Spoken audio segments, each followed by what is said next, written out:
Ramadan Kareem to all our Muslim brothers and sisters around the world as you mark the very first day of the holy month of Ramadan. This is Morning Cafe. Good morning. Karibu sana. My name is Freddy Ndimuli. How hot is a coffee where you are? And I'm used to Stanley Yerungita. Kama kawaida, yes. Ramadan Kareem to our brothers and sisters. Fred, makofi. I was expecting uanze intro hapa juu. Ni vile tu nilikuwa na hiyo heshima ya ndugu zetu Waislamu. Oh yes. Lakini ungekipata. Oh yes. Ungekipata. Plus this, it's a glass table. You need to bow down. Oh, it's a glass table. Yesterday Arsenal remained pale kileleni kwenye table ya EPL. It is a nice feeling this morning. I couldn't get enough of... this week has started so well. Yeah? I couldn't get enough of that, the elephant sitting on that branch and everything. Oh, yes. It's going to be a long week, but then it's going to be a fantastic week with you with us right here at Morning Cafe. I trust that you're healthy. And speaking of, we discussed matters dental formula this morning. Interesting. How to smile unakaa fiti ukismile. Oh yes. Oh yes. Later on, getting to know the whole ABCs of when it comes to matters, first aid pale when you get a cut or rather a bun. Stick around for that. But first, the headlines. All right. On the Daily Nation, sexual abuse in school. That's a big headline on the Daily Nation this morning. On the Standard, staring at a disaster, matters health. Ketraco to pay farm 9 billion shillings for failed deal. That's on the Star this morning. Very varied headlines. Window open for student loans in private universities. Something else for students. That's the People Daily. Vita baridi vyanza, maswala ya kisiasa pale kwenye ukurasa wa mbele wa Taifa Leo. And in business, Telkom billions trail fades on multi-country barriers. We'll be looking at this and more on the State of the Nation later on, so do stand by for that. For now, over to Stanley. Right now, let's take a look at the news diary and history. But before that, let's take a look at the weather and also the traffic. In Nairobi, it's 17 degrees Celsius, and they said it does feel like 17 degrees Celsius. It promises to get as hot as 28 degrees Celsius. But around 5 p.m. there, that's how the weather is expected to be. Getting into the week as well, all the way until Saturday, 28 degrees Celsius, as well as 28 is the highest maximum temperatures you do expect. The lowest about 16 degrees, so no worries for that. Let's take a look at the roads and what to expect as of today. And early in the morning, some still yellow patches. Most of the roads are looking as green as right about now. And that is the bit of it in most of the roads right now, as you can see. So nothing much of that.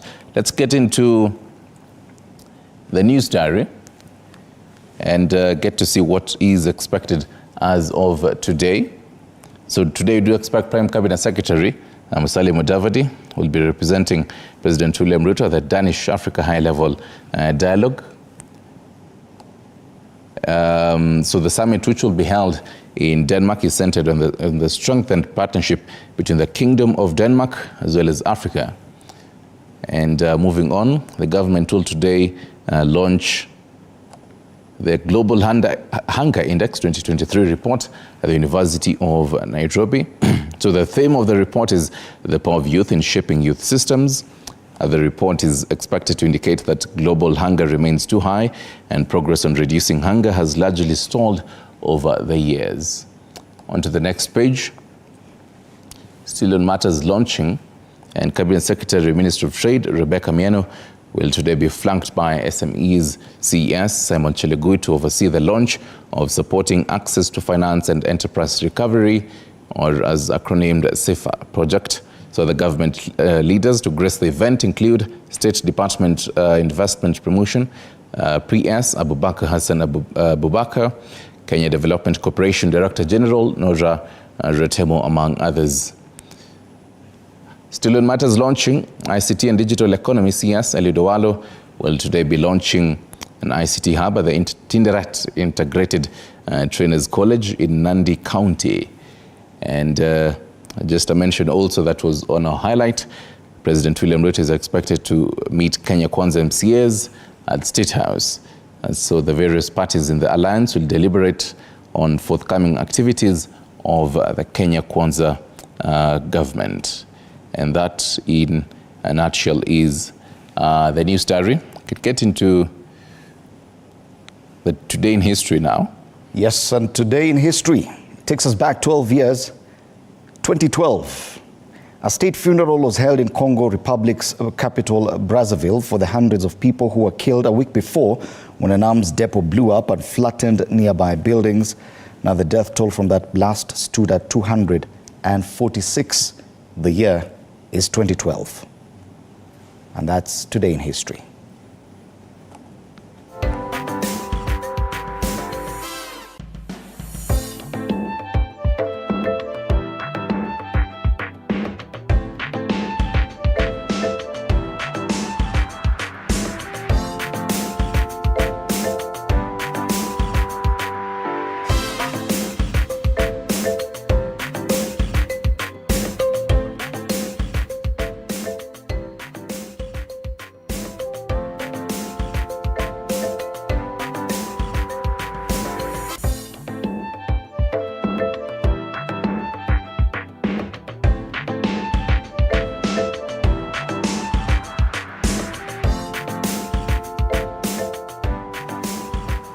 All right, time for us to take a look at the dailies this morning, and we start off with the Standard. On the Standard, they talk about staring at a disaster, and that's the front page. Big news in terms of health. The doctors strike. Doctors are going on strike if their demands are not met. Ministry of Health officials are hesitant to post interns who make up almost 30% of the workforce. As the calls for dialogue grow louder, Kenyans will yet again hear the brunt or bear the brunt of the strike. A story is on page 9. It has an image there of the CS for Health, Nakumicha. The other story given prominence on the front page of the Standard: oil dream residents seek pollution billions. They talk about 46 Turkana residents, including 21 minors, have filed a case claiming that the synthetic, and I can't really synthetic material used in drilling finds its way to underground water. It's a special report on page 17 of the Standard this morning. Elsewhere, U.S. evacuates staff as violence takes toll on Haiti capital, or Haiti if you like. It depends on which school you went to. They say Kenya, Kenya, it's the same. So yes, this is still a very relevant story given the expected deployment of Kenyan police officers to Haiti. It will remain a big discussion point going forward. Still on the front page of the Standard this morning, fees rein in errant schoolhead. Parent pleads with court. I think a parent has moved to court seeking to have one head teacher punished. More highlights on the front page of the Standard. How failed AU stab could dent Trailer's CV. They talk about what if he doesn't get the job? What if? What happens next? You know, you listen to Kenya and it's like as good as done. People expect that because it's Raila, he's going to get it. But what if he doesn't? What happens? We had said that we'll spend the rest of the year talking about Raila Odinga and what he's going to do. But what if he just doesn't get the job? And I'm trying to see if I can get the back page as well.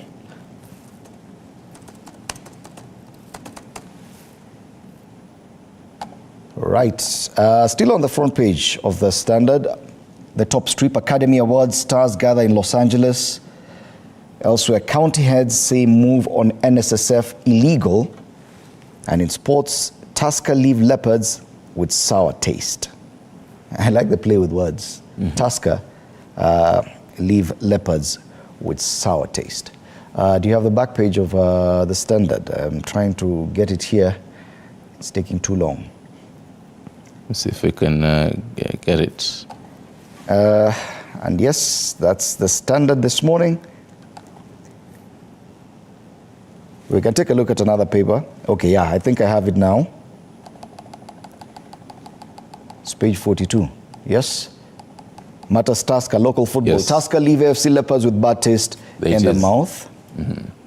And elsewhere, Oilers, Queens, Nondis and Black Blood now book semi-final playoff matters rugby as well. Yes, the Kenya Cup regular season. They've not made mention of EPL matches from this past weekend. I think that is what I was looking for. Tomorrow, I'm sure they'll, by tomorrow, yes, tomorrow it will have lost the spark. Anyway, that's a standard this morning. Oh, yes. Let's take a look at the Daily Nation. And so on the front page, they say sexual abuse in school. And this matters menace. Effects include poor grades and delinquency. So they say a host of secondary school students are suffering in silence. Sex predators, including their classmates and teachers, pounce on them, with their complaints often being ignored even by their own parents. And they ask who will stop this silent epidemic. They have that on page 7. They've interviewed a few case studies, and what the data says, you can read into that. At the bottom, battle for ODM soul, Joho versus Oparanya. Pardon me.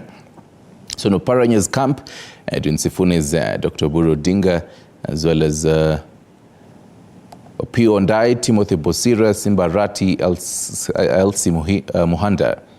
And in Joho's camp, Junet Mohamed, John Badi, Babu Wino, Ledamo Lekina, Fatuma Masito, as well as Stewart Madzayo. They say, so the battle to succeed ODM Chief Raila Odinga is on with two factions beginning to emerge. One is allied to former Mombasa Governor Hassan Joho, the other led by former Kakamega Governor Wycliffe Oparanya. And Joho yesterday hit the road running, holding talks with some ODM members in his camp as he made preps to launch his nationwide campaign. On the right, what we were talking about earlier, so Chief Kathi seeks to end row over Ramadan start. And the Chief Kathi Abdul Lahim Hussein has urged Muslims to wait for his guidance before beginning fasting for the holy month of Ramadan. I think that one has already been clarified now. But then now it brings a whole twist to this, because the Imam of Jamia Mosque yesterday, around 8 p.m., announced. I'm sure this story must have been processed a bit earlier. Oh, okay. Yes. Right. So anyway, Ramadan Kareem to brothers and sisters over the world. Matters Education defined principles send learners home for fees. They say secondary schools have started sending students home over fees arrears, even as principals claim the institutions are severely strained due to capitation challenges. Is on page 6. This, even as they were denied, they're told, no, don't do that. That is the front page of this paper. Let me see if I can get the back page of it. Right, we'll be taking a look at the back page a little later on. On to the next paper. All right, let's focus now on Taifa Leo. Masuala ya siasa yamepewa kipaumbele kwenye ukurasa wa mbele wa Taifa Leo. Wanasema vita baridi vyaanza. Mirengo miwili, mmoja wa Oparanya na mwingine wa Joho, yazuka ndani ya ODM, Raila akitazamiwa kung'atuka. Masuala ya urithi ODM yagawika, huku baadhi ya wanasiasa wakiunga Oparanya amrithi Raila, wengine wakimtaka Joho. Habari kamili kwenye ukurasa wa pili. Kwa upande mmoja, kwenye mrengo wa Oparanya kuna Oburu Odinga, kakake Raila, kuna Edwin Sifuna, seneta wa Nairobi, Opio Ondai, kiongozi wa wachache bungeni, na gavana wa Kisii Simba Arati. Wale wanaounga mkono alikuwa gavana wa Mombasa Hassan Joho ni Babu Wino, mbunge wa Embakasi East, Ledama Olekina ambaye ni seneta wa Narok, Junet Mohamed, mbunge wa Suna East, na John Badi ambaye ni mwenyekiti wa sasa wa chama cha ODM. Habari zaidi kwenye ukurasa wa mbele wa Taifa Leo. Safari za Haiti sasa kuchelewa, polisi wa Kenya kutumwa baadaye kutokana na hali ya usalama huko. Ni swala la kutatanisha mambo yanayotendeka kule Haiti. Kwingineko, vyama vya siasa vyapata bilioni 2, vyama 48 kugawana pesa hizo kutegemea matokeo ya uchaguzi wa 2022. Kwenye spoti, Chelsea versus Newcastle na ni mkali. The Blues yategemea kutumia vyema uga wa nyumbani kujifufua katika EPL. Pale juu, walimu wafukuza wanafunzi, wakuu wa shule walalamika kuwa mgao wa serikali haujatumwa bado. Na masuala ya Ramadan, ushauri wa Ramadhani ikianza kesho, maandalizi ya mwezi mtukufu ya noga hasa pwani, huku rai zikitolewa. Habari yenyewe kwenye ukurasa wa 4 nasema Ramadan Mubarak. Na hilo ndilo gazeti la Taifa Leo hii leo. Tuangazie gazeti lingine.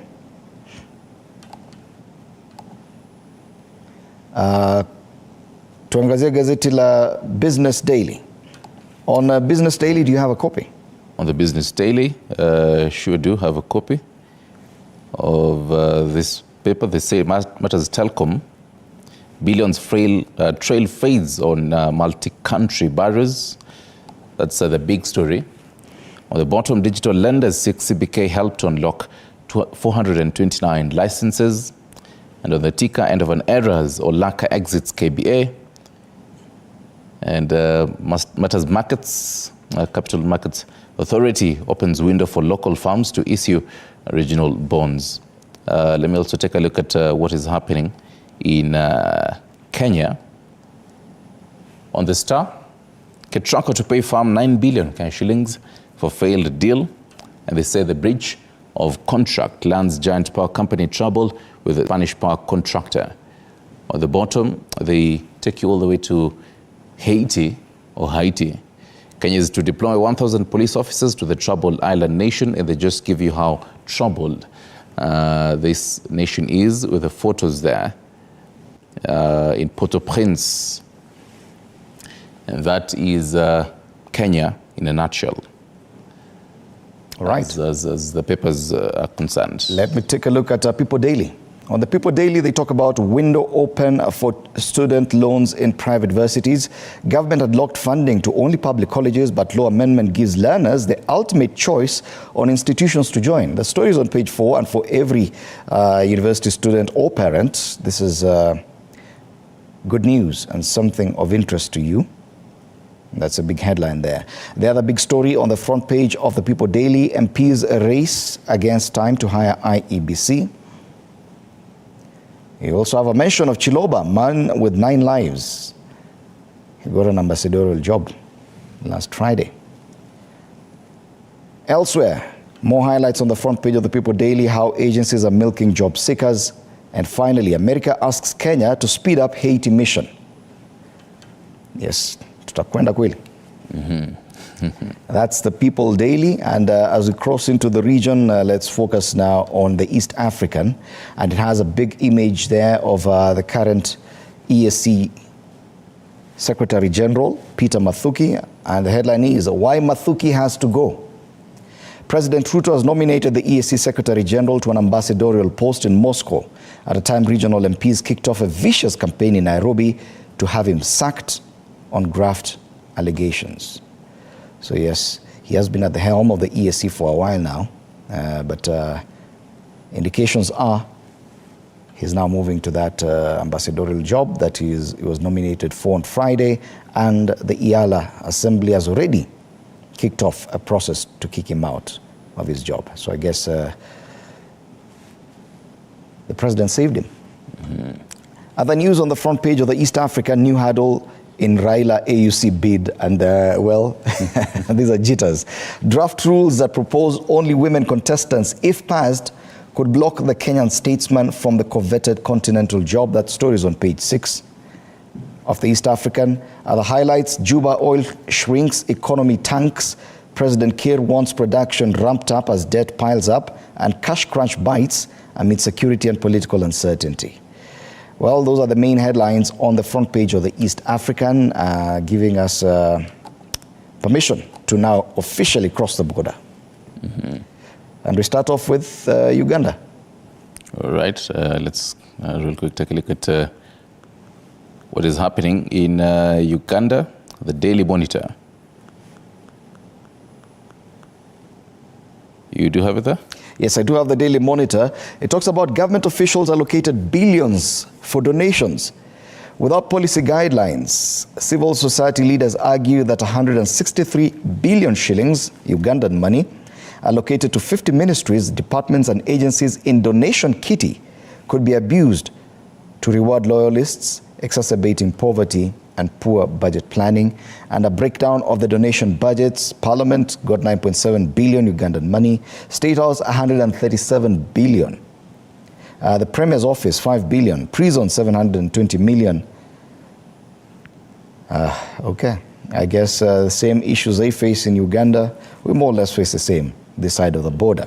Daily Monitor is still doing the Lord's work in exposing and shining the light. The Daily Monitor is not keeping quiet on this. Other highlights on the front page of the Daily Monitor in Uganda: AG makes U-turn on ghost employees in Parliament.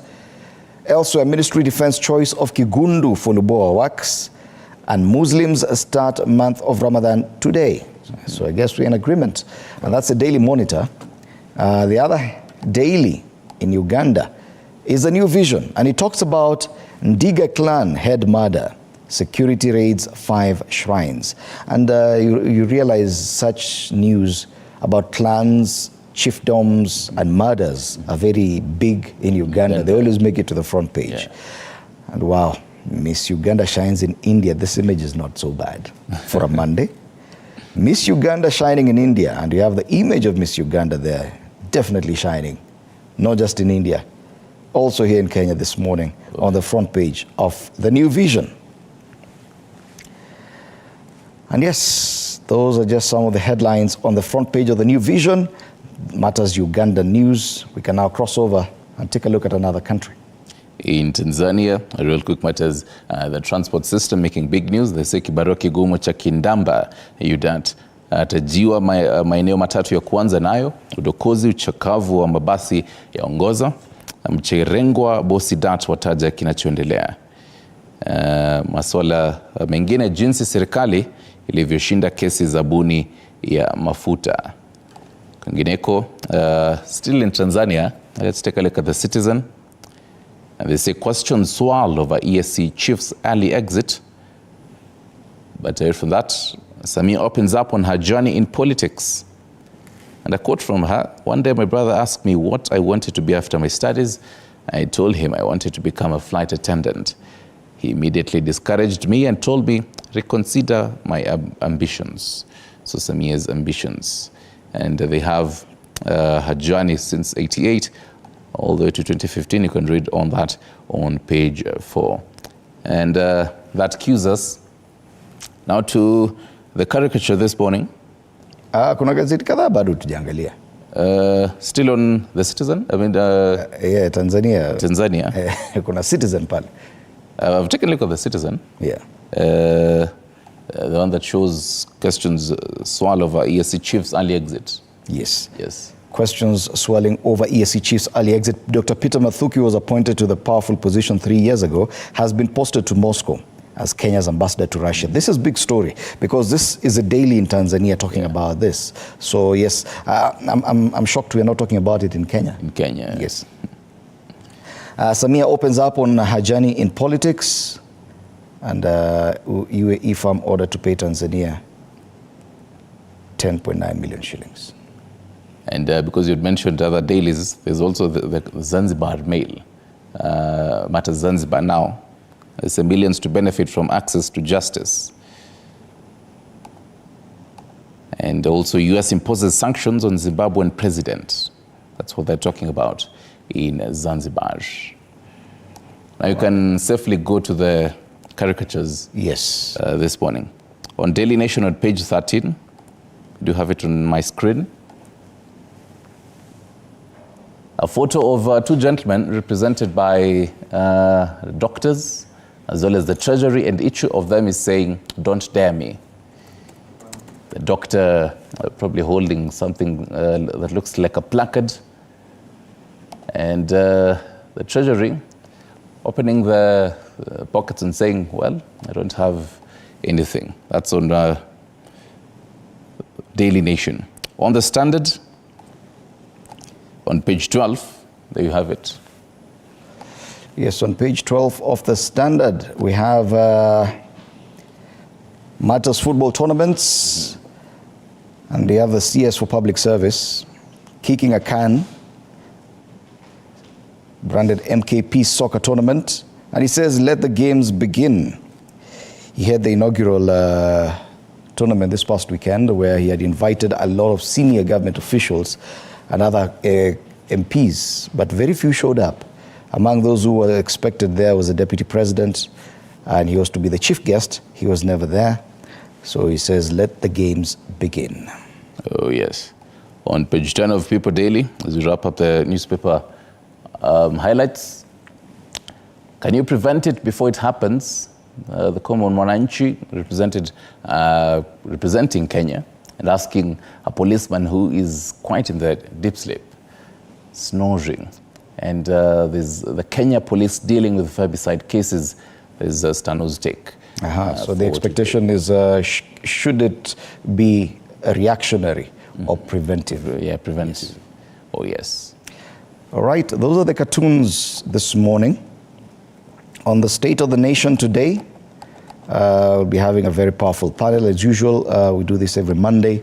Kipruto Rapkirwa, former Agriculture Cabinet Minister. Samuel Pogisio, former Majority Leader of the Senate and now former ICT Minister. Honorable Mumbi Ngaru, MP, East Africa Legislative Assembly. And Philip Kisia, Leadership and Governance Expert, also a former town clerk of this great city of Nairobi. They'll be looking at some of the big headlines with them this morning. But later on, we'll get into matters dental frillosis. Yes, yes. Dr. PJ Muruki, a dental surgeon, will be just telling us all about that.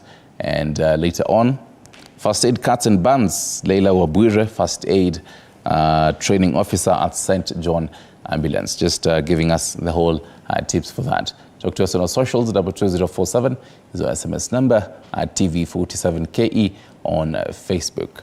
At Fred Indemuli on X as well, yes. And at Nyaringita _ Oh, yes. Because they need to tag us as well. Oh, yes. The hashtag is Morning Cafe. We take a short break and come back for a few story highlights for you.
Right, welcome back. This is Morning Cafe. Now, Deputy President Rigathi Gachagua maintains that the agricultural sector has registered a definite improvement, while stressing that the government is making progress in resolving the economic situation. Speaking at a church service in Cheni South, Embu County, the Deputy President promised farmers that the government is focused on improving the agricultural sector, especially dairy farming, avocado and macadamia farming. Natasha Werimo tells us more.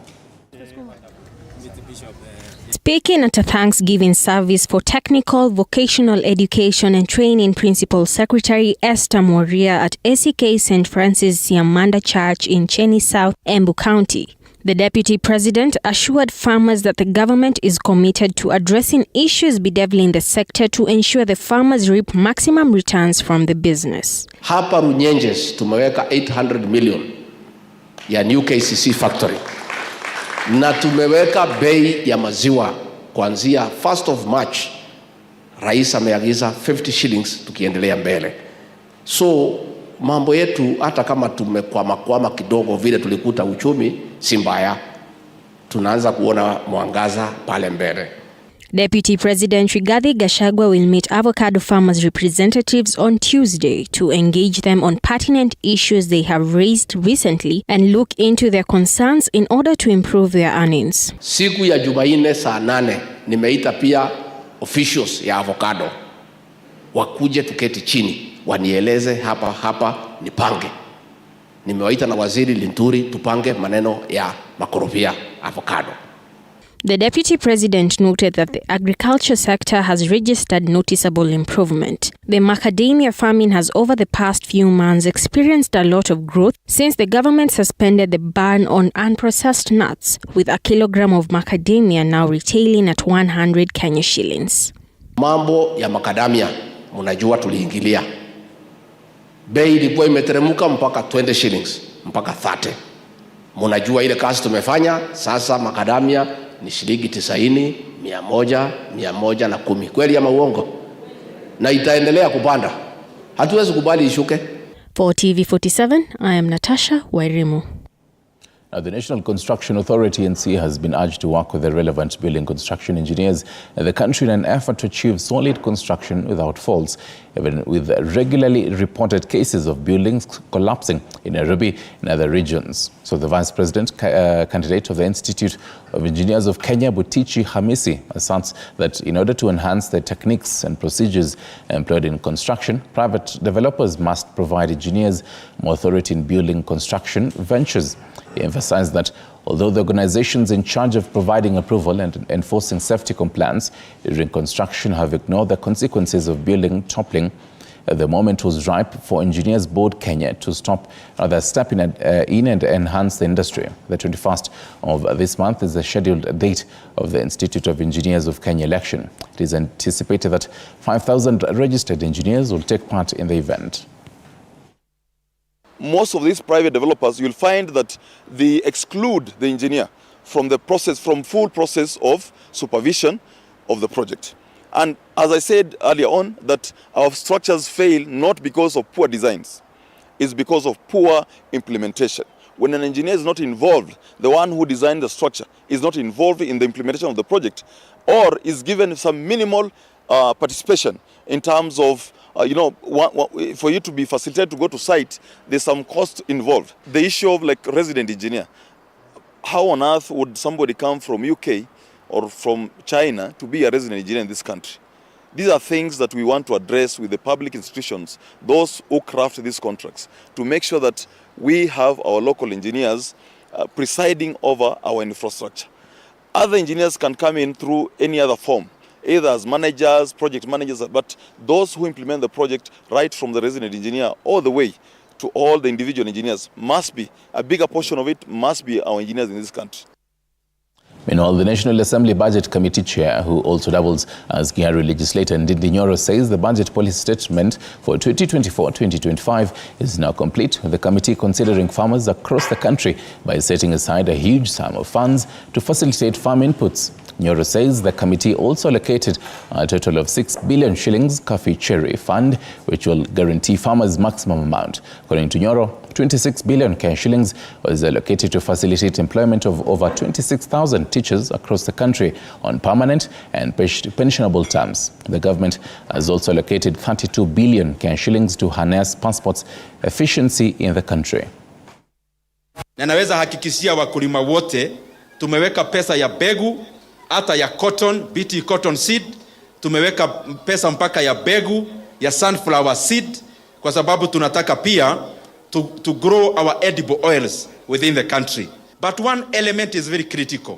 Katika TSC tumeongeza fedha 26.3 billion shillings katika TSC.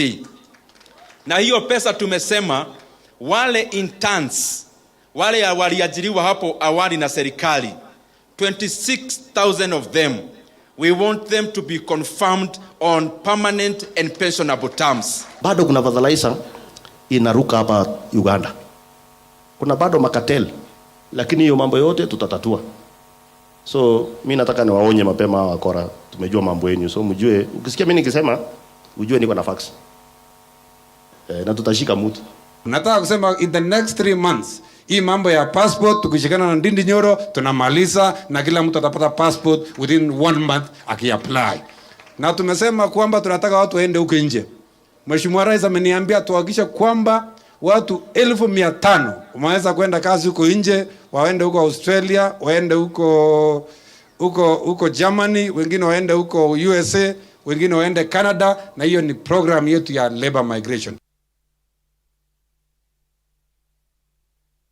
Let's talk about milk now. And over 7,000 dairy farmers from Murang'a South region, led by the member of County Assembly, Naomi Nyambura, have protested against payment arrears of 25 million shillings of the milk delivered to KCC Githumu in Kandara for the last 6 months. The dairy farmers registered under Kagaki Group stated that they have delivered 700,000 litres of milk to KCC since October last year, to date without payment, being the main source of income in the region to cater for their basic needs. We are here as farmers to bring our grievances because our milk has not been paid for the past 5 months. And we are just here to give a wake-up call to all the management to make sure that our milk has been paid. Hawa wakulima wamekuwa na uwezo wa kuleta maziwa hapa KCC zaidi ya lita 1,700 kwa mwezi, na sasa imekuwa ni shida kwao juu hawajakuwa wakilipwa kwa muda wa miezi 5. Kutoka mwezi wa 9 mpaka sasa KCC bado tunaleta maziwa lakini hawajalipa wakulima wao, na hiyo ndio imefanya hao wakulima wote wakusanyike hapa wakuje wajue pesa yao inalemea wapi. Tumekasirika sana juu ya kukataa kulipo maziwa, kwa hivyo tunataka tu itusikie itulipe maziwa juu tuko na shida mingi sana. Hiyo pesa ndio inatumika kulipa watoto shule. Ile cheki nyingine tunapewa ni KCC inaruka. Na watu wengi wako na shida sana. Ng'ombe yetu sasa inaanza kuchukuliwa na mabenki. Watu wote wanalia, na ujue sisi tukiongea habari ya Githumu tunaliza kitu kinaitwa zero grazing. Na zero grazing sio kitu ni kitu tunaweka majani pahali moja. Kwa hivyo tunaye shida sana kwa kusikia miezi 5 hakuna mtu ambaye kuisharipo pesa yake. Ningetaka kuomba Vice President na President, hii kibikibi nimepewa pesa na bank na iko karibu kuchukua. Kwa hivyo ningemuomba kabla ya ichukuliwe na bank munisaidie ili mtulipe pesa kwa heshima. Right, that is a conversation that will be continuing, and with the panelists this morning with Fred Ndimuli, just taking a look at what has been happening. It has been a busy political week, and Fred will be handling this later on as we take a short break, getting into matters, all this with the panelists.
Once again, Ramadan Kareem to all our Muslim brothers and sisters out there as you begin this holy month today.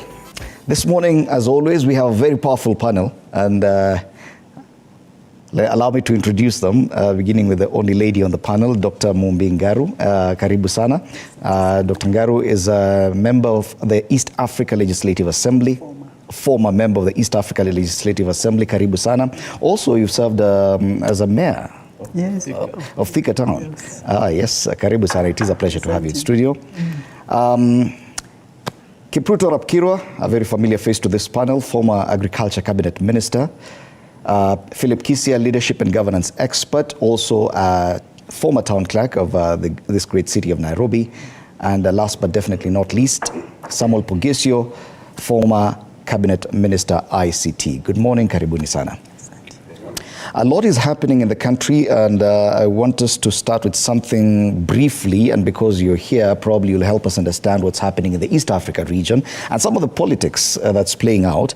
It is something that is not featuring on our dailies this morning, interestingly. But if you look at in our neighboring countries, in Tanzania, they talk about it. At least it's on the front page of the East African, if my director can help me with this. Talks about the East African, the EAC Secretary General, Peter Mathuki. And the big headline on the East African is why Mathuki has to go. That's the front page of the East African.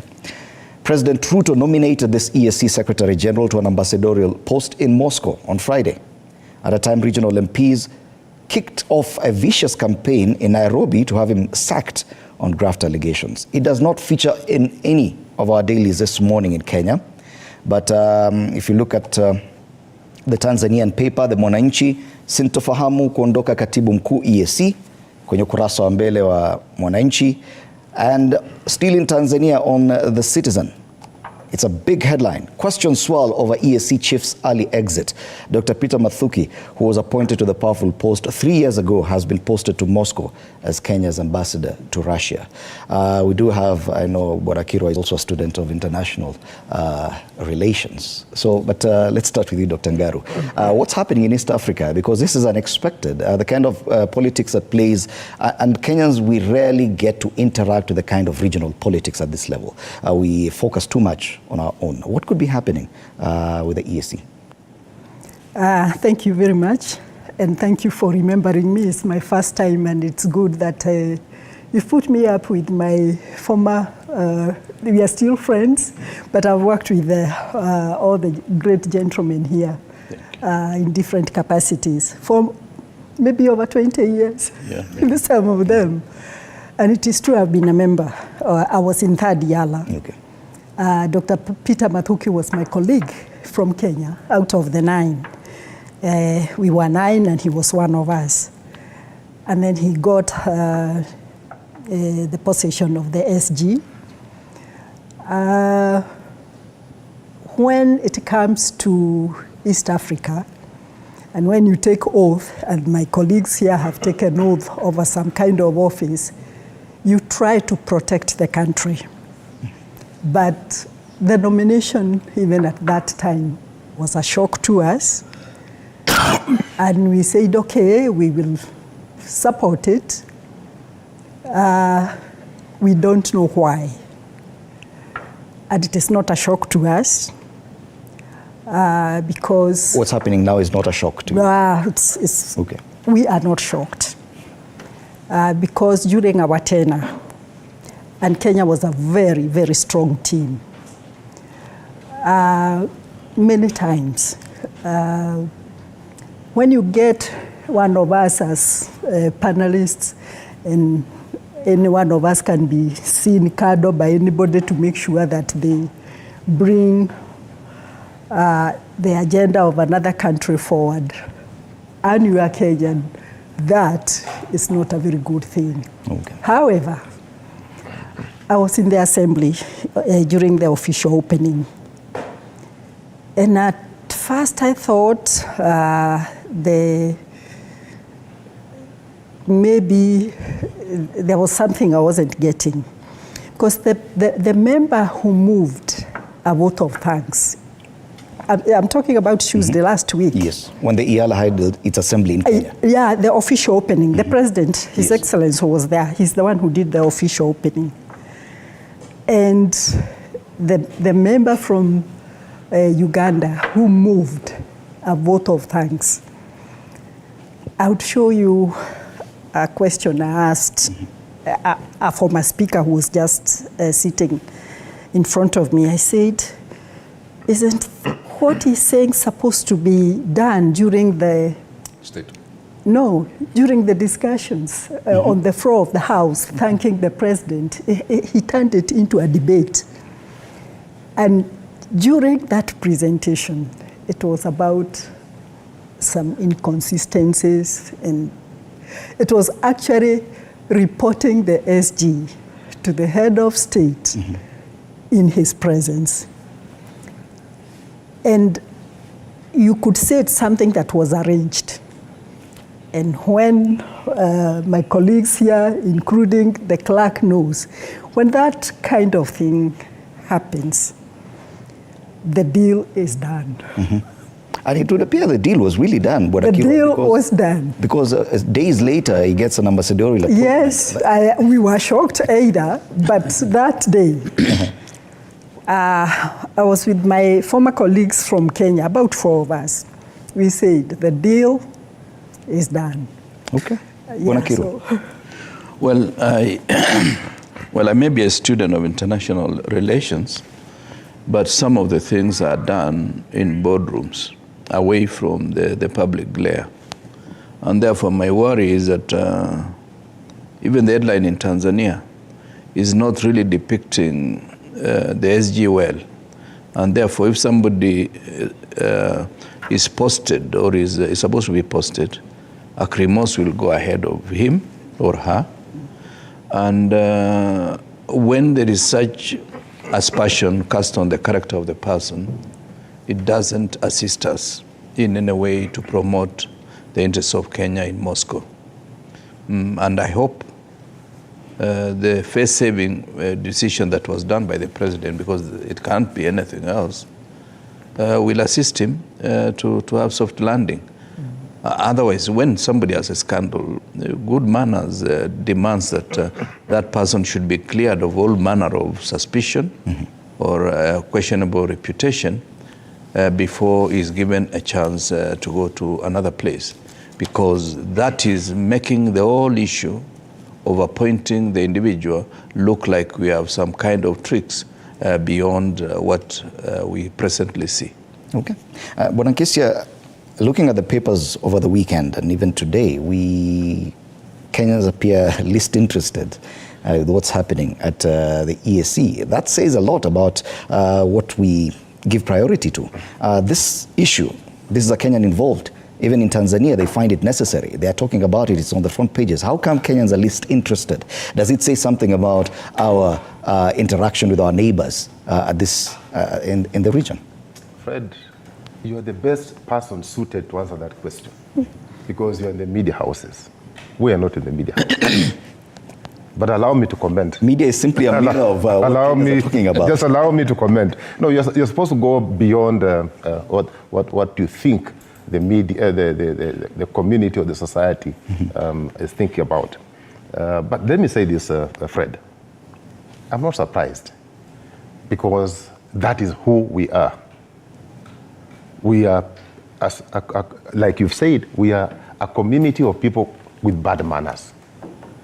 So we have exported our bad manners to the community, which is extremely unfortunate because the other member countries are countries who really, particularly if you take a country like Rwanda and Tanzania, there are people who don't entertain graft. So I think they find themselves in operating in an environment that is very unfamiliar. But for us, graft, bad manners, corruption, misuse of public funds, and anything that is wrong is a badge of honor.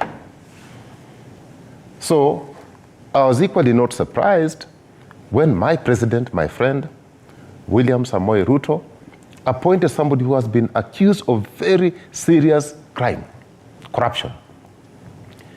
Before even the person is cleared, you are given what my brother is calling a soft landing. That is not soft landing.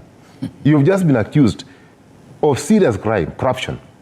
And then you are given a very powerful position. You know, an ambassador is a president of a republic in a different country. You are actually representing this country in Russia. I don't want to cast aspersion to Peter, but he has been accused by members of the East African community that $6 million disappeared, he employed his relatives, and so on and so forth.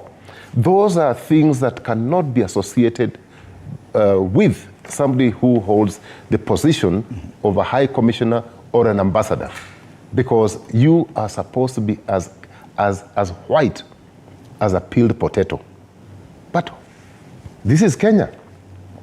Instead of investigating that person, clearing that person, before you present him to represent you in a foreign land, you already give him what my friend is calling a soft landing. Those are bad manners, and they only confirmed, to me at least, that to hold any position of influence in Kenya, in this current regime, you must have a badge of honor. And the badge of honor is anything that is negative. Corruption, you are a thief of public resources, and everything that goes with bad manners. It's a very sad assessment, and if at all, that is the kind of society we are. But Bwana Pogisio, could that be the truth? Well, let me also just weigh in on the the difficulty that the president has.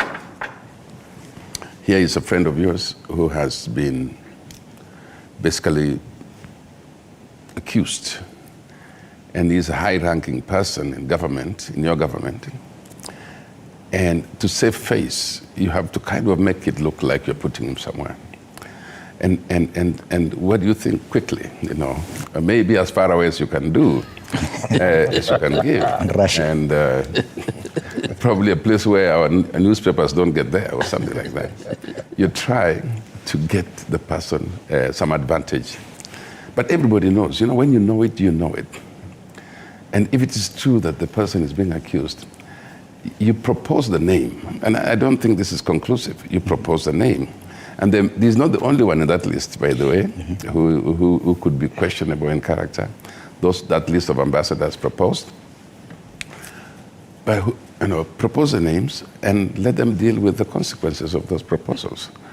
For example, I mean, you think that the other country will also just accept anybody. They also have content. They also understand who you are.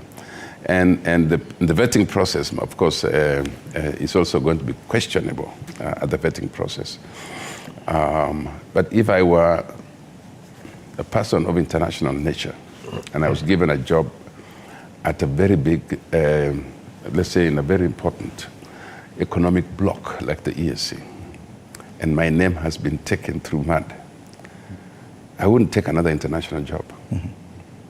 I mean, I would first of all want to be a man who says, hey, I don't want to carry this nonsense beyond. He will get an opportunity probably to defend himself during the vetting process. Exactly. He has to appear before MPs. Do you think it's a good opportunity for him to actually clear the air and deal with these matters directly? And I hope that, of course, it will come up. It will come up at vetting. And so I hope he can clear himself and he can be cleared before moving next. Because, I mean, this is a very small world these days. It's no longer the kind of world we had in there. But do you have confidence in this vetting process, that it can actually be consequential enough? I really don't think that the vetting process will do anything major. We know from past experiences, from vetting of CSCs, from vetting of very important offices in this country, that I don't know whether there are instructions it has to pass or ignore everything else and let's just pass it. So I doubt about that one, but I am not the one who will do it. I like the way Waziri has said it, that you would one would actually say thank you for giving me a soft landing, but let me not take it. And that way, you don't even have to go through the vetting process. But okay, it's about us, like Philip has said. I want to state this without any fear of contradiction. Our third Yala performed, and performed well. In fact, we raised the bar for Kenya so high that the Yalas that have come after us have really found it difficult to match the standards that we put at that time. And as a region, we made sure that Kenya was actually the big brother when it comes to the economy, the performance of the economy of the country. Those who read on our papers and checked on what we were doing, all the other partner states used to find out what is Kenya's position about this issue. We visited Waziri then, we were benchmarking on aviation, and they know the story. So, like I hear some communities around the lake say, fish rots from that head. So, and Bonakirwa, the concern is, if at all this is a feeling about the person you've sent for such an important job, there's always, and Bonapogisi always talks about the issue of trust. There's been a way that Kenya has been perceived in this region. There's a lot of fear, there's a lot of mistrust, a lot of let's wait and see when it comes to how to treat Kenyans. So when one of us questions are asked about them, doesn't that therefore simply exacerbate this problem we already have? That yes, probably guys will say we were right, you see? Yeah, it is true. What you're saying, Fred, is very true. That we are washing our linen, dirty linen in public. More so given the fact that, as Mheshimiwa Pogisho said, when you send the name of an individual, it's not automatic that the receiving country is going to say yes. What they do is to do a bit of intelligence on that particular individual. And in most cases, some of the individuals are turned down, and conveniently the government of the day may give him another job quietly without the rest of us in the public domain knowing why the person did not go to the country. And therefore, announcing that he has gone, is supposed to go to Russia, perhaps without really sending the acrimos in advance for the country to say, yes, we don't have a problem with this individual.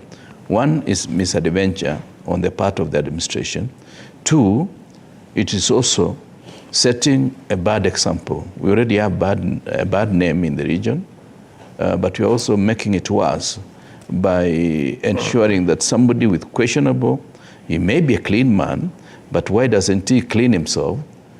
Because there are many Kenyans who can take up that particular job, and once he is cleaned, he can be given the job. You remember the ministers Kibaki sacked. Some of them came back as members of parliament, and they were reappointed as ministers because the issue had already been done with, and they had been cleared, and those who are not cleared did not come back to the public domain. So it is also important for the president to realize it is not about him and Mathuki. It is about this country. What standards are we setting? But I just want to assure the rest of the public, Fred, that Kenyans perform well. Like what my good sister, Dr. Mumbi, has just said, when it comes to requisite capacity, both in terms of human resource and other capacities that are required, Kenyans do well. Okay. But we have a bad name in the region, and we are held in suspicion much of the time.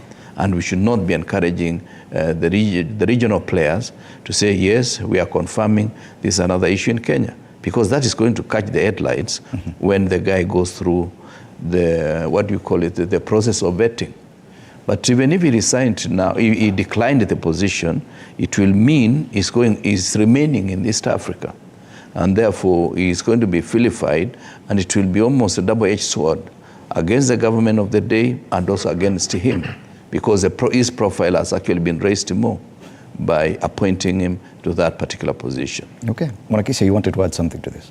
No, I would just say that, where systems work, to be even nominated to such a position, you need clearance from the National Intelligence Services. This is a man who, over the weekend, was put through a lot of mud, and the following week is quickly appointed to an ambassadorial position in a very powerful station. When was the vetting done? Or is the president saying that he had foreknowledge and therefore he even got clearance from NIS? Because it would be very sad that his nominee goes to parliament. I have no faith in our parliament. Our parliament, the candidate will pass. It's just a laundromat, huge laundry machine. He'll go through, and it's a good as done. The only risk, and I think that is why probably President Ruto chose Russia. I can tell you, if it is another country where people do not tolerate things like corruption and stealing of public funds, I'll give you an example. Singapore, Malaysia, they will not accept you as a host country. Okay. Because your file is sent there, and I know people have been rejected. Or you find that somebody has been appointed, and it takes about a year before the host country has accepted, because there's a lot of negotiation going on. This is an embarrassing situation. It should not have happened. But finally, why would even a president make such a decision, knowing very well that it has very dire consequences? He should have probably, because there are many jobs that you can give somebody here locally, if you must give somebody a job. Because as Mheshimiwa Pokisha said, they could be very, very close friends. And when a friend is in need, you have to step in and assist. So if there was need to give him what my friends are calling a soft landing, the ambassadorial position is not soft. It is a place that you need serious people to represent your interest internationally. Okay. So soft landing can be here as a chairman of a board of directors of a school or anything else. But for heaven's sake, let's not embarrass. Okay. Well, for now, we'll allow that. For clarity, he's not the first SG to go through this. We have had the person before him and before that had the same kind of issues. Okay. Probably it's an issue of lack of proper structures at the EAC. No. It's not about lack of structures. There's also a lot of politics inside. But the way the host country, the country, the partner state from which that member comes from is very important. The former was from Rwanda. You can actually find out what happened. He's never settled, even in his own country. The immediate before Matuku was from Burundi. He was lucky because after investigations, he was taken in an international US agency. But after clearance, what they're saying after investigations, through the other internal systems of the partner states, you get cleared. Maybe our concern as a country is if probably the president would have allowed this person to go through that mechanism of discussion and clearance, and because there are also politics in it. Yeah, okay. Thank you. All right. I would want us to leave that issue there, and of course we'll be following to see the vetting of the new nominees for ambassadorial jobs and other high commissioner jobs following that announcement by the president. I want us to move to something else that we've been talking about for quite a while, but it has finally happened, and that's the lapsing of the deadline for boundaries review. Delimitation and boundaries review. As we speak right now, 26 constituencies are at risk of being scrapped off for failing to meet the population quota. They are the following: Othaya, Ndaragwa, Budalangi, Vihiga, Voi, Wundanyi, Mwatate, Galole, Bura, Isiolo South, Samburu East, Laisamis North, Hor, Saku, Kilome, Mukurweini, Mbere North, Mathioya, Kangema, Marakwet East, Keyo North, Tetu, Mogotio, Lamu East, Lamu West, and Mvita. I don't know if there's any that's very close to you, but yes, that is the status. On page 10 of the Daily Nation today, it speaks about MPs in race to save their own as boundary review looms. Actually, the boundaries review deadline has lapsed. Thika Town lawmaker Alice Ng'ang'a has introduced a bill seeking to prevent the scrapping of constituencies. And my question today is, are we being hypocritical in this? It is a provision of the law that we are required by our constitution, not an act of parliament, by our constitution to review the boundaries in a period not before 8 years, but not after 12 years. That has lapsed. Now when we come back, Bwana Kirwa, to start introducing other amendments to try and push this further, aren't we being indigenous? Well, I have this, I take this view that all these things happen because of lack of effective leadership. Because the regime of the day, and perhaps even the one previous to it, should have been able to take cognizance of some of these facts. But we are spending a lot of time feuding and making other statements that are not really useful. Because scrapping 26 constituencies and merging them with others and allowing that process to be reversed, when we know we should be reviewing these constituencies with perhaps increasing the number to make representation closer to the people, is to say the least miscarriage of justice to the people will be affected. Number two, it is also important that we've politicized everything to the extent that we are trying to fix each other, because you would have expected this issue to be dealt with even before we went to Mandamano and we had this NATCO report, which I do expect will be able to save the situation, because inbuilt there is supposed to be a number of measures to assist fix some of the issues that we've been raising, including that of the IBC. Remember, if IBC was in the form that it ought to be, by this time that review would have been started, and some of the issues now will be under the bridge. But you see, the regime of the day decided that IBC was their sole responsibility to say who goes there and who doesn't go there. Otherwise, if that issue was addressed at the beginning of the term of President William Ruto, that issue would not have arisen, because we would have done it within the period that is required. Bwana Pogisio, it would appear that we are more concerned about saving these constituencies, and rightly so. That scrapping constituencies is not necessarily what we need at this point.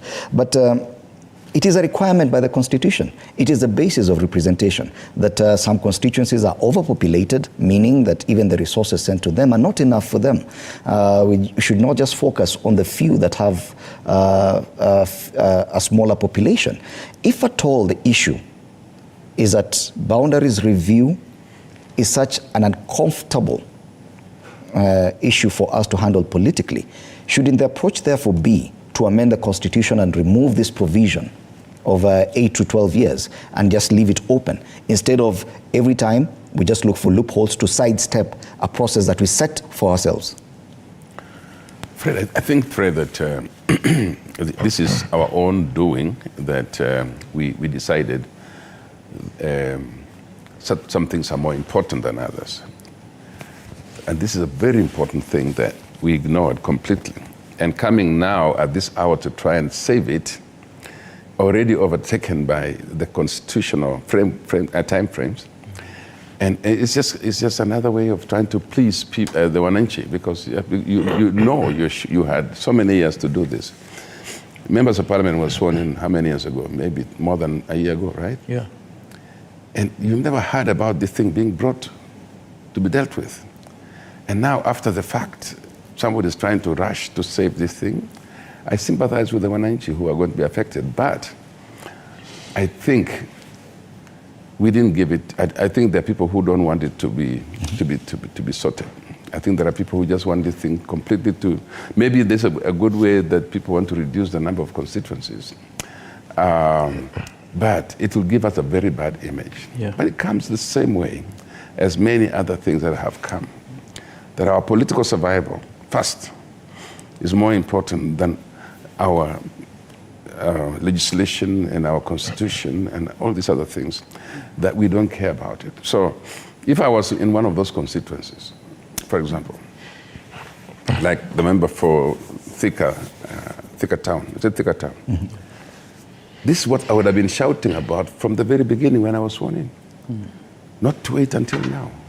And all these other guys should have come together and formed basically a group of agitators and moved the county and moved the government to start dealing with the constitutional matter that's there. But at this point, we push the law too much to the limit. And I think this one, I don't know if we'll escape it. I'm not so sure. Yeah. And it would appear we're certainly some reluctance to have this conversation. The fact that a few months back, the debate on 1 man, 1 shilling, 1 vote was happening in Mount Kenya region, and eventually it was muffled. This is the same discussion we're having. But some quarters are definitely interested, or rather keen, on ensuring this conversation does not continue. It would appear that this delay or failure to adhere to the Constitution is purely by design and not by accident. Bwana Kisia. I think, Fred, you're so right. This is a matter that nobody wants to touch. Nobody wants to have a conversation about this particular issue. Unfortunately, this particular matter is not an act of parliament. It's actually engraved in our Constitution. And when it comes to the Constitution, the only people who have mandate to change the Constitution of 2010 are the people of Kenya. Now, I have seen Mheshimiwa Alice struggling to cure what they refused to deal with more than a year and a half ago through Article 87. This is not a matter that can be cured by any article or any act of parliament. It must go through a referendum. The Constitution is very clear that in accordance to the census that were carried out in 2019, a constituency needs to have at least 163,000 people and 15. Okay? Some of the constituencies have about 80, 90,000. So in accordance with our own constitution that we crafted as a people of Kenya, this is a constituency that unfortunately has to go. And there are 26. That forms about 9% of parliament. So 9% of parliament is actually, 9% of parliament is actually illegal because they have actually mutilated the constitution. What is the solution, therefore? Because this is an issue that both those who are in government, and actually this is a matter that should have been driven by government, but I also blame the opposition. Where were they? How come they didn't talk about this particular issue about a year and a half ago? We had time, but we gave it a backseat. Therefore, there is no other remedy other than to dissolve this parliament. This parliament needs to be dissolved so that we can, because in any event, we don't even have an IBC. We don't have anything. There are people who are not being represented. There are members of parliament who probably pass on or something, or MCAs who pass on. They are not being represented. That is unfair. Therefore, and by the time we agree to have an IBC that probably the two sides will agree upon, it will probably take us another 4 or 6 months. Then by the time we go through the selection process, we are looking at about 8 to 12 months operating illegally. So I think it's a conversation that is very untidy. It's a conversation that we may not want to have, but we need to face it because we cannot continuously offend the Constitution. Because today is about boundaries. Tomorrow it will be something else. Tomorrow, actually, it will be about extending the term of the president without even following the due process. So we must bite the bullet. Okay. Dissolve this parliament.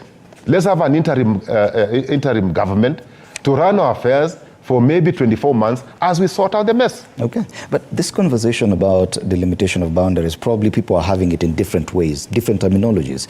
In the Mount Kenya region, it was a 1 man, 1 shilling, 1 vote, talking about constituencies that have too many people being given the same resource, same level of resources as others that have fewer people.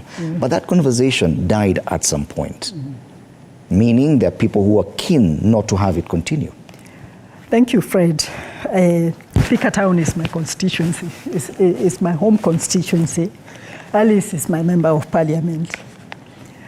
And I want to thank her because she's waken up the conscience of the people. And for her to try to amend a constitution through an act of parliament, there is an issue there.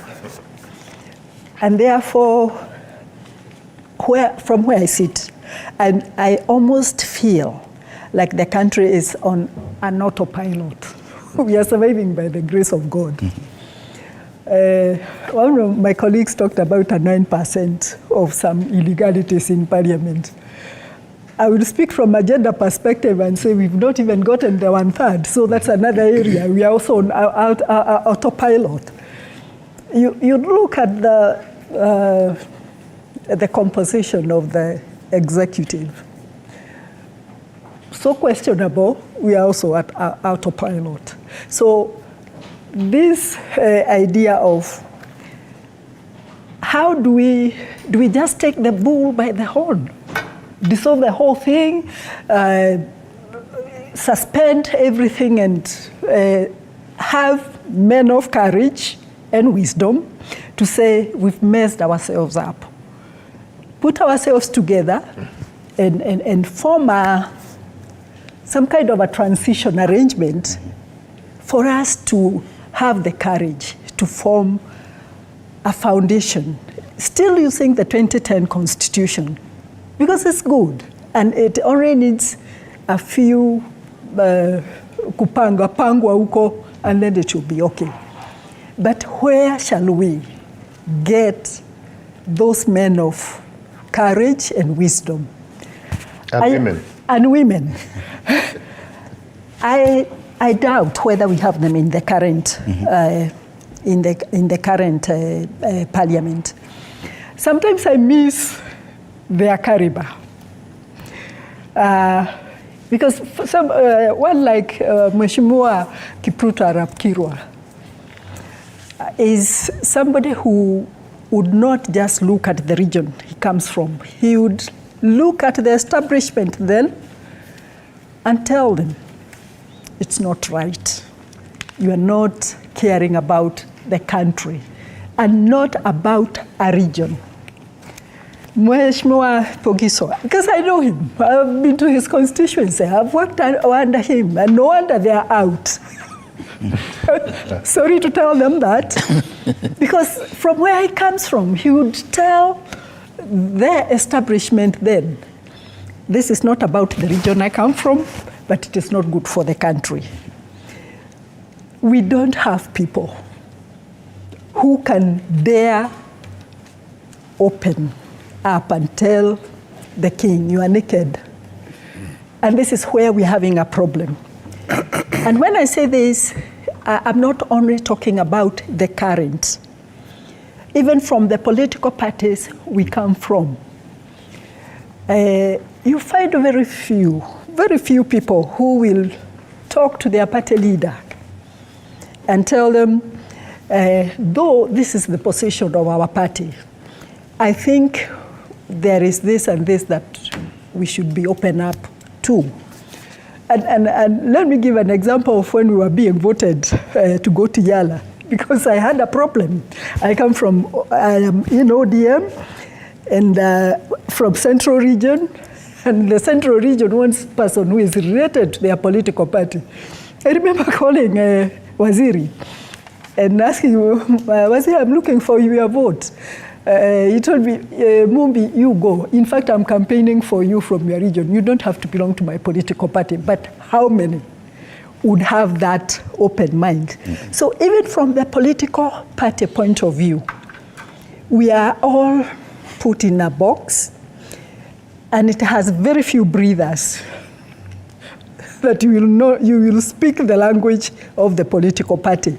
The same people now caring about those constituencies being scrapped are the same people who fought against one man, one sharing, one vote in the BBI.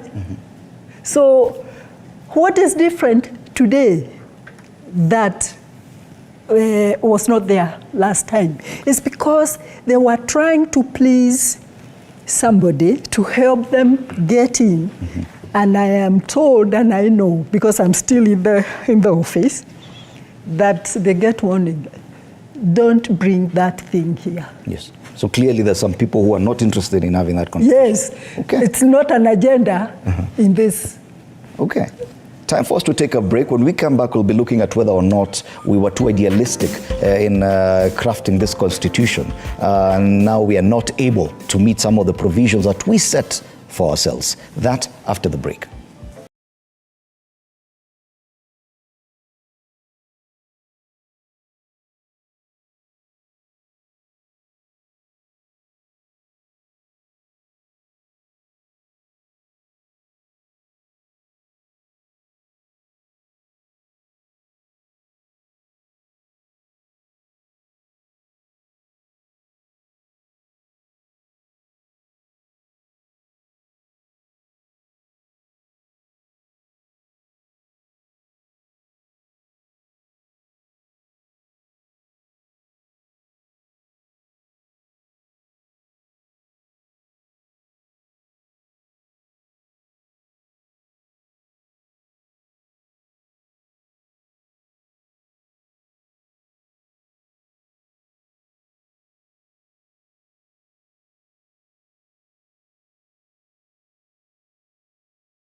Welcome back. You're watching Morning Cafe on TV47 with me, Fred Indimuli. I am still in studio with Dr. Mumbingaru, Kipruto Rapkirwa, Philip Kisia, and Samuel Pugisio. And we're still moving with this issue of the boundaries review. We want to wrap up this conversation before we talk about something else. And there's a lot of history behind these constituencies, and some were formed in ways that we may not all agree with. But when it comes to the process of constitutional review that led to the 2010 Constitution, it would appear that, like Dr. Ngaru here pointed out, the issue of the 2/3 gender rule, and now this boundaries review and delimitation, that probably we set some standard for ourselves that we're clearly not able to meet. And isn't it time to go back and say, okay, fine, some things were too idealistic, and probably we are a bit over ambitious. This we cannot do, and probably start an amendment from that direction. The 2/3 gender rule, it is the 14th year. We still haven't been able to get it right. Now, the delimitation of boundaries, we're having trouble with it, Bonakirwa. Yeah, you know, we must accept that whatever we've done in the past becomes part of our history. And you can only correct history by ensuring that you do proper audit of the structures, the institutions, and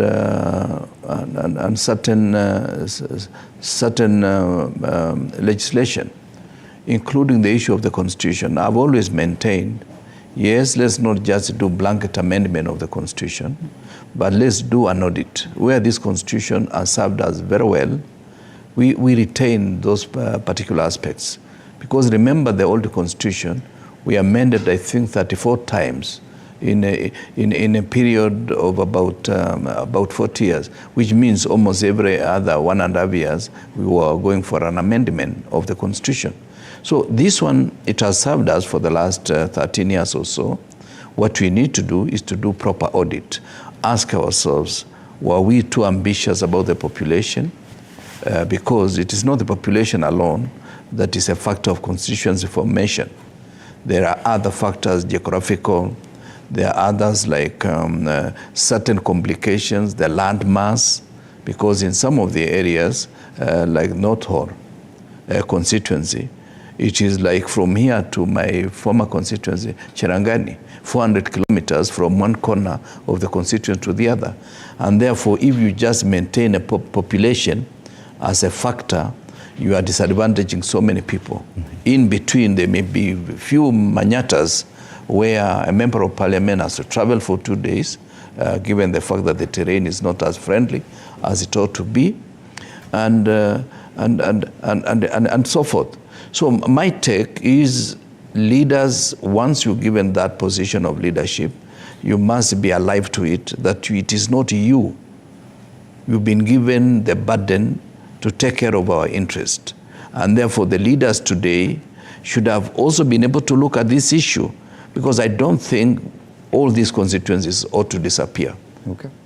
What we need to do is look at them, and where some boundaries can be adjusted within, because some of the constituencies were done because of certain community interest, and some of them are old, like Othaya constituency is more than almost 50 years since its existence. To tell those people that now you're going to be part of Kieni or part of Tetu or part of any other constituency is to say the least. Okay. Defranchising them. Okay. But there's a risk here that if at all we have these provisions in the Constitution, but we, for one reason or the other, Bwana Pogisio, we are not able to adhere to them, and we find a way to patch up and sidestep some provisions of the Constitution, it could be setting a precedent that, yes, as Bwana Kisia pointed out, next time we'll be looking at the presidential term limits and seeing whether or not we can sidestep the date of the election or the date of the swearing in of the president, which are already predetermined in the Constitution. I think we are living in very difficult times, very different times, very a moment when the parliament is not as strong as it should be. We're living in moments when the executive is overbearing on the parliament and so on. It can be done, but our way, not the constitutional way. And I think if we keep going that way, we are definitely going to be dealing with the kind of unfortunate situations that you seem to mention. The question to ask is, over the years, over all these years, how come we've never made North Horr attractive for us to move there, for the population to increase in North Horr? How come we've never made those places? Instead, we've made the central part of Kenya, which is the city, and the city is more attractive. So people are drawn from the rural areas, again coming into the cities and making the cities bigger than we thought they would be. There is a problem with our policies. So the best schools, the best facilities don't go to places that have small populations like that. So we have our own distribution of resources problem. We have our own policies against people. And then, of course, we have communities that are still feuding and so on and so on. I think we should talk like you said. But let's like Waziri Kirwa said, let us audit this constitution. And you mentioned the same. Let's audit this constitution. There are many things that were done ideally with an idealistic mind. We want the best human rights part of the constitution. We want the best to all these things. We want this. We put things that we know we cannot as Kenyans. We know each other very well. We know our nature very well. There are certain things we know we cannot do, like how long we struggle with the 1/3. We struggle with that, and we continue to struggle with that. What is our route to achieving that? We should change. If we can't achieve it the way we are doing it now, we should. And there are many of the things in the Constitution that we need to review. One of them is this thing about constituencies. Another one is about how we go, even the counties, by the way, is another issue. You hear people wanting to increase the number of counties. So let's deal with this matter at some point. Let's put it to the people of Kenya. Okay. Let's make it a referendum issue, and let's go for it. As for this particular situation, Fred, this one is going to be an egg in somebody's face. Mm-hmm. It's not possible that people will lose their constituencies on account of negligence, on account of laziness, in my view, because we should have addressed this matter. All right. Bonakisia, I don't know if you have anything to add, because I want us to move to the Haiti question. Someone, Bonakilo says, is keen to talk about it. Yeah, just, my good friends have, I think, deliberated on the matter quite well. But let me just say this, that even in our pursuit to review the Constitution, it should not be a matter of personal interest or we must be thinking of raising the bar. Because I would rather work with a situation where the bar is high than where the bar is low. Mm-hmm. Because then we shall be retrogressing. This Constitution only needed people with guts, honest people who would say, we want to move this country forward at whatever cost.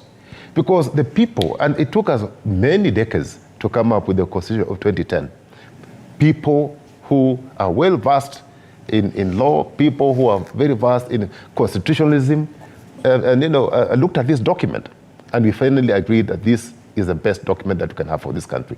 Therefore, there was nothing wrong with this Constitution, but we have, over the periods, failed to have people with the guts to deal and implement this particular document. Finally, how many times have you had India, with over 1.4 billion people, amending their constitution? How many times have you had the US, with I think over 400 million people, a very sophisticated people, amending the constitution? We cannot keep on amending a document for a convenience of the few people that we have in power for the time being. I think that a constitution is like a Bible or a Quran. It should live beyond its time. Okay. Yeah. Yes. Well, one last one. You mentioned North Hall, and I can bet my head on this one, that in the previous parliament, the previous one, and in the current one, there are so many members who do not know where North Hall is. There are members who do not know the various constituencies in their own county, what they have and what they don't have, and some of them have never even stepped there. I always say I'm one lucky person who's done almost the whole country. In Yala and before Yala, I was able to do by road up to Moyari. And you go to those places and you wonder, is this a part of Kenya? Mm-hmm. And there was a joke when they were in parliament that people who come from those regions used to ask us when you go to those areas, you are from Kenya, because they don't feel part of Kenya. But the leadership has refused, because there is benefit in the status quo.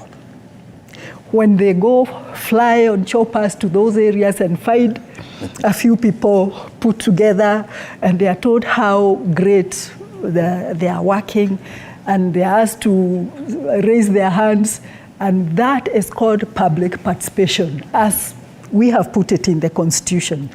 I think it's high time we strengthen our political parties. I've seen it in other countries, in other regions, where the party is strong. And they nominate the members of parliament from a central place. And Mobi is sent to Northeastern to represent Northeastern. Yet I come from Central Province, where we have what we have. even before devolution. So that when you go there, you have got nobody to take care of because you don't know anybody there. You know the leadership of that person, of that people, of that region. You respect their leaders. You respect their culture.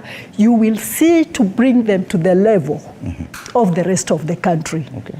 But where again do we get those men with guts, wisdom, and courage to look at the country as one platform? They are there.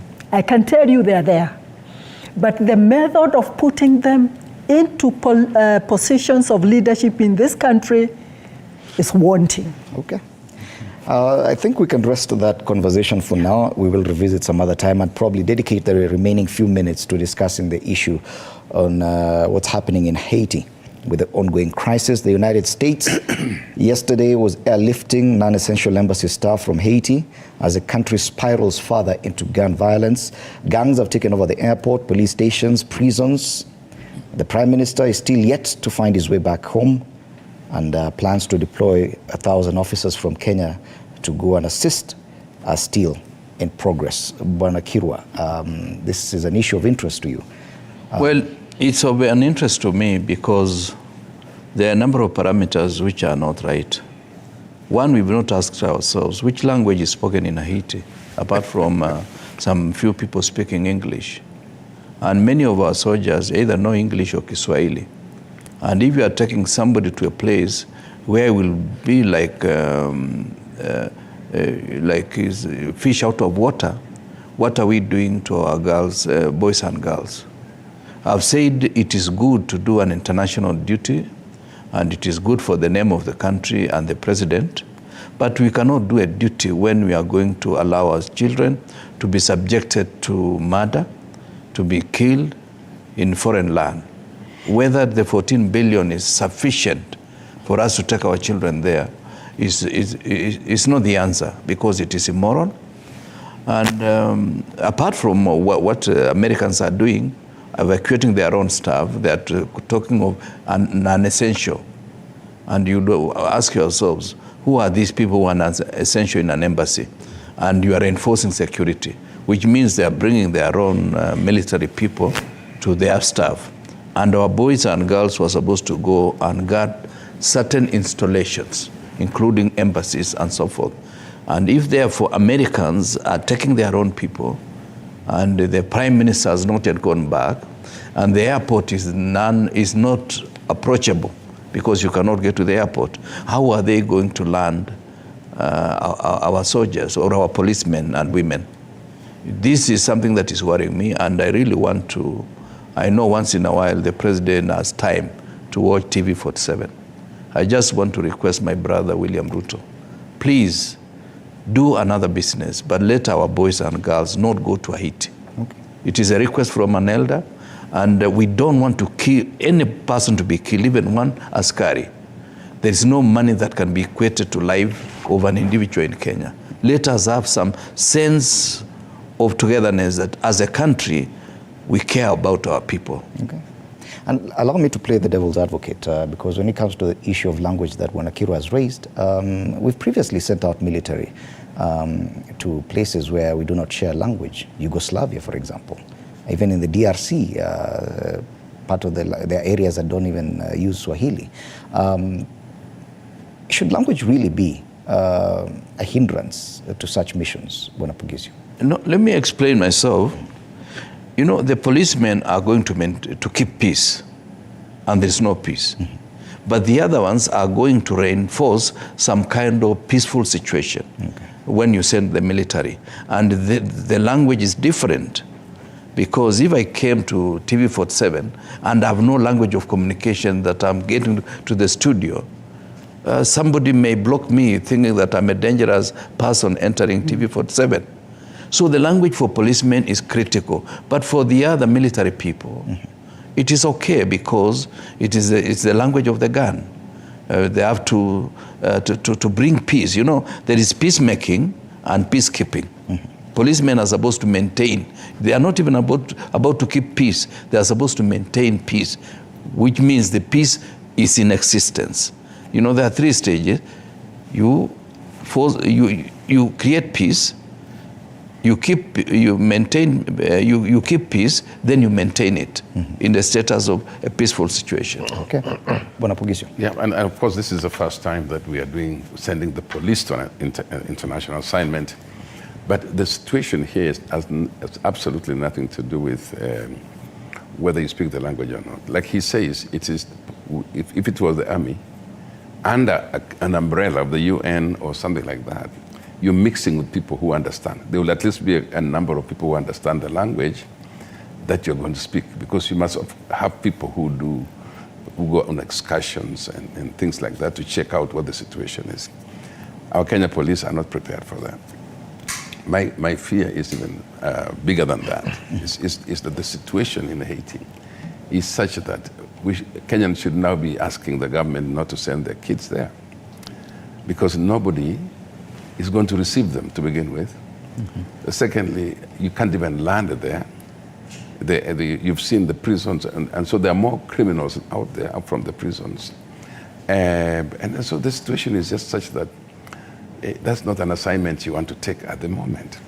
And I hope it is not propelled by our financial situation, that we want that money. No, the situation is we take care of Kenyan.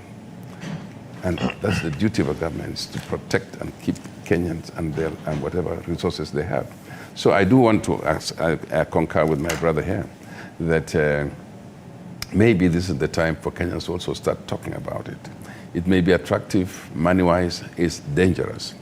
Haiti right now, I was just looking at the newspapers today. These guys even are cannibalizing. I mean, they're eating human flesh and things like that. These are dangerous criminals. How do you send anybody in Kenya? The Kenya police training is for a peaceful country. We have not trained the police for such a place like this. And our people know how to protect people who, when you tell them to stop, they stop. You know, when you tell them to raise their hands, they raise their hands. These guys are not going to do that. These are not the same kind of people. So we have a situation in our hands that we must now begin to talk about. I am sure nobody's going to send our police to a dangerous situation. Okay, Bonakisi on that one. Yeah, to add on what the wise lady and men have said, I don't have a problem even if they don't understand the language, because there are many other forms of communicating, and we're all human beings. I'm sure after some time you'll be able to communicate. My problem is with the government, or His Excellency the President, floating the Constitution once again. Because the courts made a ruling and they say that this matter is unconstitutional. The only way you can cure is by having a reciprocal arrangement with a legitimate government, not illegitimate government. From what we have seen, the Prime Minister Ariel Henry is not legitimate, is illegitimate. And from the information we are getting, even the US and other neighboring countries are persuading him to step down. Because if your people, the people you're supposed to lead, are telling you, for heaven's sake, you are not our leader, you are not our choice, you have no business even coming back. And they have also sent a very strong warning to the government of Kenya. We've seen on social media. The people of Haiti have said very clearly that Kenyans, you are our brothers. But if you make a mistake here to come and impose somebody we've never elected, if you come here and propagate the agenda of the West imperialist, you'll cease being our brother. So we can send our forces, our police officers, where the Constitution allows. But when the Constitution is forbidding you from doing something, for heaven's sake, I'm requesting my president and friend to respect the Constitution. Okay. And for Kenyans, if you allow this regime to continuously ignoring the Constitution, we are going to face very bad times in the near future. Thank you, Fred. I am not going to speak from the constitutional point of view. I'm going to speak as a parent, because the boys and girls of age that are trained in our police academies are our children. Yeah. And from what we are learning and reading and watching from even the international media houses, is that it is immoral to take you as citizens, as a president of this country, to that situation. The amount of money does not matter. And I am saying, calling it the brutal truth. The government, the president, is taking our children as human sacrifice to Haiti. Why would anybody allow themselves to send 1,000 children knowing what is awaiting? Their own prime minister has not landed, even as we sit here, has not landed in that country. And that is his hometown, his home country. And because somebody is pushing you, for I don't know, whatever $1 billion, I don't even want to mention it, it can only be one. There is human sacrifice needed for that country. Mm-hmm. And because their own children are not enough, they are now looking for human beings from other countries. And because we are calling them they are our brothers and sisters, it's so good for Kenya to contribute the goats and cows and whatever else for that blood sacrifice. Mr. President, wherever you are, please don't do it. The Constitution or not, don't do it. Very strong words there. Yeah. As we come to the end of this conversation, and perhaps I'll give you each about 45 seconds. Today is Muslims globally embark on the first day of the holy month of Ramadan. Give you about 45 seconds to wish them well and probably share your final thoughts. Let's start with you, Bonakirwa. Yeah, we wish our Muslim brothers a happy holiday, a happy day for your own festivities. And we still want to insist that, yes, as we think of Haiti, let us think of peace situation in Kenya. Yesterday, I had the privilege of being in one of the congregations in Nakuru on my way to Nairobi, and they were praying for peace in Baringo because that situation has not come back to normalcy, and we would wish the government spend more time looking at some of these problems internally instead of trying to visit issues conspired or conscripted here in Nairobi, and you think you are going to solve a problem in Baringo or any other part of Kenya that is faced with insecurity. Thank you, Bonakirwa. Bonakisia. I wish my brothers and sisters Ramadan Karim, and to my president, unless you learn to face your shadow, you will continue to see them in others. Because the world outside you only is a reflection of the world inside you. Okay. Cannot be said any better, Bonapogisio. Yes, Ramadan Karim to Muslim brothers and sisters. As I also want to make a conclusion on what I see on the headline of Standard about doctors going on strike.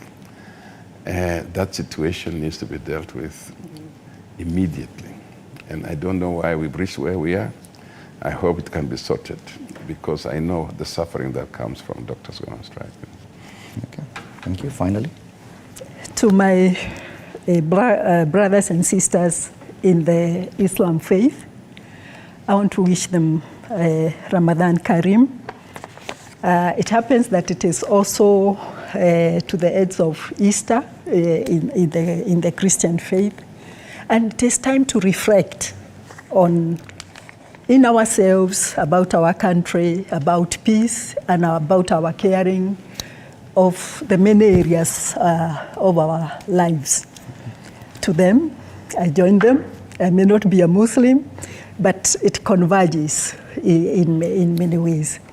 I wish them a good period, and let it not end with a month. Let it be an everyday thing, a lifestyle. Thank you very much. Thank you so much, Dr. Mumbi Ngaru, former MP, East Africa Legislative Assembly. Philip Kisia, leadership and governance expert and a former town clerk, Nairobi. Kipruto Rapkirwa, former cabinet minister for agriculture, and Samuel Pogisio, former cabinet minister for ICT. A very strong panel, as we always do every Monday. Yes, thank you so much for your time and your very well-considered opinions on this matter. To our editorial comment this morning. Now, once again, we find ourselves at the mercy of hypocritical legislators who conveniently choose which parts of the law suit their political agendas, while neglecting their constitutional duties. For over a decade, we've been living with the knowledge that our constituency boundaries are due for review, as explicitly mandated by the Constitution.